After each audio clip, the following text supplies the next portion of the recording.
Hello everyone, how are you? Today we will solve class 5th EVS worksheet lesson 10 Walls Tell Story। आज हम class 5th EVS की worksheet solve करेंगे lesson 10 Walls Tell Story। तो चलिए worksheet solve करते हैं। Question 1, read the following questions carefully and tick the right answer. नीचे दिए हुए क्वेश्चंस को ध्यानपूर्वक पढ़कर सही का निशान लगाइए। A, which fort is situated in Delhi? इनमें से कौन सा किला दिल्ली में है? तो right answer is Red Fort. B, why gazebos bastions were made in forts? किले में बुर्ज क्यों बनाए जाते थे? The right answer is for security, सुरक्षा के लिए। चलिए आगे बढ़ते हैं। C, how many gazebos bastions were made on the front wall of Golconda? Golconda के किले की बाहरी दीवार में कितने बुर्ज बने हुए हैं? The right answer is 87। D, which building is not situated in Delhi? इनमें से कौन सी इमारत दिल्ली में नहीं है? The right answer is Taj Mahal. H नहीं बोलेंगे, ई होना चाहिए, डी के बाद ई आता है। तो which one is an example of a building? इनमें से इमारत का उदाहरण कौन सा है? The right answer is a fort, किला। एक किला जो है इमारत का उदाहरण है। चलिए नेक्स्ट क्वेश्चन करते हैं। Question 2, why the gazebos bastions of fort had big holes in it? किलों के बुर्ज में बड़े बड़े छेद क्यों बनाए जाते थे? तो इसका आंसर लिखेंगे, the gazebos bastions of fort had big holes to keep the fort safe and to see the enemies coming from outside.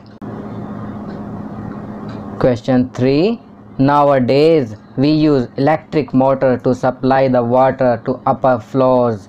Think and write how the people would have managed the supply of water to upper floors in earlier times when there was no electricity. आजकल बिजली से चलने वाली motor से पानी ऊपर की मंजिलों तक पहुंचाया जाता है।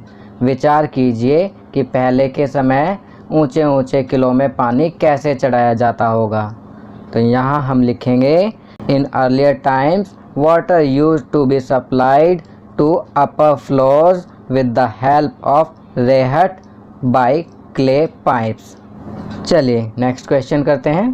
Question 4, we have read about the availability of big water tank and fountains on the roof of Golconda fort but there was no seepage, while in present time we find seepage as a common problem in many homes. Think and write the reason in your own words. Golconda के किले की छत पर फव्वारे व बड़े बड़े पानी के टैंक लगे हुए थे, परंतु फिर भी छत में सीलन नहीं आती थी। सीपेज का मतलब होता है सीलन, जबकि आजकल बने मकानों की छत में सीलन आ जाती है। आप इसका क्या कारण समझते हैं, लिखिए। तो इसका आंसर लिखेंगे, the reason for not having seepage is good drainage system of water, good quality construction material and strong construction work. चलिए नेक्स्ट क्वेश्चन करते हैं। क्वेश्चन 5, ऑब्जर्व योर हाउस और room and right the directions of the following objects. अपने घर या कमरे को ध्यानपूर्वक देखिए तथा निम्नलिखित वस्तुओं व स्थानों की स्थिति को देखिए तथा ये घर या कमरे में जिन दिशाओं में स्थित हैं उन दिशाओं का नाम लिखिए। तो बच्चों यहाँ पर आपको अपने घर में जो चीज़ जहाँ पर है और वह जिस दिशा में है उस दिशा का नाम लिखना है। For your convenience I am writing according to the things present at my home. यहाँ पर मैं अपने घर में चीज़ों की उपलब्धता के आधार पर लिख रहा हूँ। ए, डोर ऑफ हाउस। तो यहाँ डोर ऑफ हाउस जो है मेरे घर का वह है ईस्ट डायरेक्शन में। B, fan in your room. तो यहाँ पर आप अपने घर में जो फ़ैन की डायरेक्शन है वो लिखेंगे। मेरे घर में फ़ैन नॉर्थ डायरेक्शन में है तो मैं यहाँ नॉर्थ लिखूँगा। सी अलमीरा इन योर रूम, मेरे घर में अलमीरा वेस्ट डायरेक्शन में है तो मैं यहाँ वेस्ट लिखूँगा। D water taps in your home, मेरे घर में जो पानी के नल हैं वो नॉर्थ डायरेक्शन में है तो मैं यहाँ नॉर्थ लिखूँगा। चलिए आगे बढ़ते हैं। Here you can see the map of Golconda fort, now let us move ahead. यहाँ आप गोलकोंडा किले का नक्शा देख सकते हैं। चलिए अब आगे बढ़ते हैं।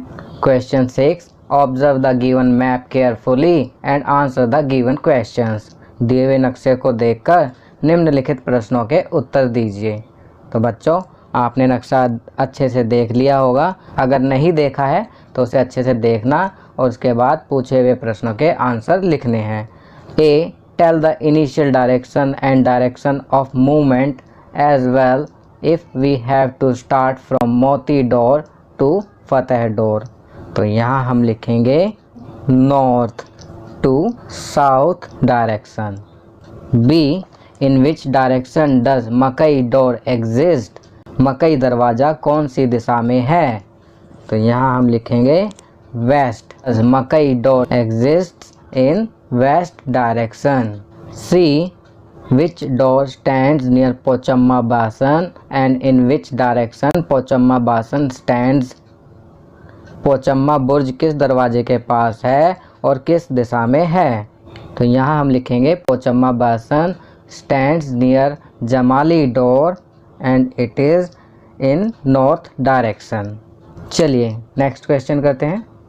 Question 7, some people write on the walls or harm the building while visiting historical monuments, do you support this act, yes or no, give reason in support of your answer.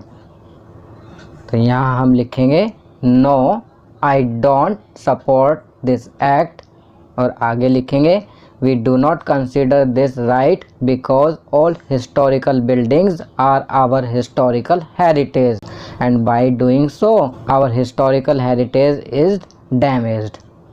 हम इसे सही नहीं मानते क्योंकि पुरानी इमारतें हमारी ऐतिहासिक धरोहर हैं और ऐसा करने से हमारी ऐतिहासिक धरोहर को क्षति पहुंचती है। चलिए आगे बढ़ते हैं।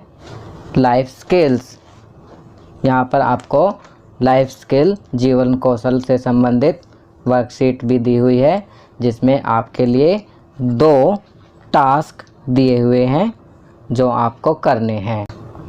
पहले मैं यहाँ बताना चाहूँगा that this life skill worksheet is related to personal hygiene. अपने शरीर को अच्छी तरह साफ रखने और उचित देखभाल करने को व्यक्तिगत स्वच्छता कहते हैं। हम प्रतिदिन कई घातक कीटाणुओं, जीवाणुओं और विषाणुओं के संपर्क में आते हैं जो हमें बीमार कर सकते हैं। अपने हाथों और शरीर को साफ रखने से हम संक्रमण फैलाने और खुद को बीमार पड़ने से बचा सकते हैं। व्यक्तिगत स्वच्छता में प्रतिदिन नहाना, दांतों को साफ करना, बालों में कंघी करना, हाथ धोना, अपने निजी अंगों को साफ रखना आदि शामिल है।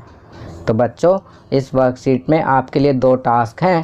पहला, loving your self and taking care of your own body is very important in life, discuss with your family and give your opinion. जीवन में स्वयं को प्यार करना और अपने शरीर का ख्याल रखना बहुत महत्वपूर्ण है। अपने परिवार के साथ चर्चा करें और इस पर अपनी राय दें। तो यहाँ पर आप अपने परिवार के साथ चर्चा करेंगे और अपने राय लिखेंगे कि why personal hygiene is necessary. Second इसमें दिया हुआ है express yourself on importance of personal hygiene through poem, song, dance, speech etcetera and share 1 or 2 minutes recording on this topic with your teacher. कविता, गीत, नृत्य, भाषण के माध्यम से व्यक्तिगत स्वच्छता के महत्व को व्यक्त करें और अपने शिक्षक को इसकी 1 या 2 मिनट की रिकॉर्डिंग साझा करें। तो बच्चों यह कार्य आप स्वयं करेंगे, डू इट योरसेल्फ, और अपनी इन गतिविधियों को करते हुए रिकॉर्डिंग करके अपने अध्यापक अध्यापिकाओं को भेजेंगे। तो बच्चों इसी के साथ ये वर्कशीट यहाँ कंप्लीट होती है। अगर यह वीडियो आपको अच्छी लगी तो इसे लाइक एंड शेयर ज़रूर करें। अन्य विषयों पर बने हमारे लेटेस्ट वीडियोज़ को देखने के लिए चैनल को सब्सक्राइब करना ना भूलें और देखते रहिए हमारा channel knowledge kingdom. Thank you.